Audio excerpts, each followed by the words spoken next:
Welcome to JKJ's Risk Control Quick Tips in 90 seconds or less. Today's installment we're calling Temporary Workers, a Full-Time Safety Responsibility.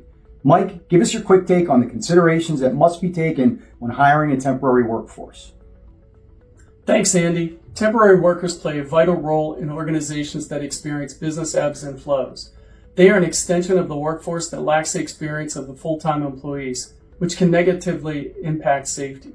Studies show a higher rate of injury among temp employees, and the fatality rate is believed to be double that of permanent employees.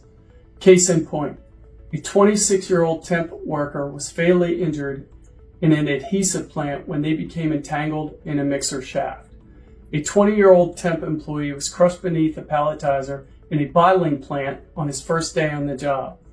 A 50-year-old temp employee suffocated in a sugar silo while trying to remove sugar clumps from a faulty hopper. Whose responsibility is it to ensure the safety of temporary workers?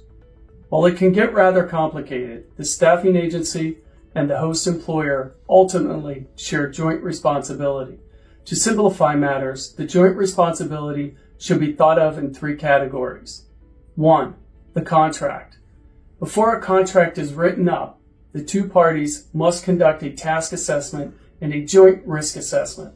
The contract between the staffing agency and the host employer should include approved tasks that can be performed by the temp workers, expected hazards and preventive controls that will be put in place, an expectation of what PPE is required and who will supply it. Number 2, training. The two parties must agree on the general safety training to be provided by the staffing agency for all temp workers.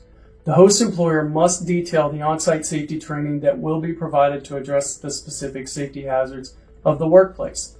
OSHA makes it clear in stating that host employers should provide temp workers with safety training that is identical or equivalent to the training provided to full-time employees.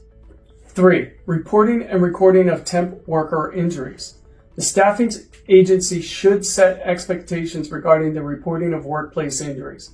Both parties must communicate when a workplace injury occurs to ensure prompt reporting and proper treatment of the individual.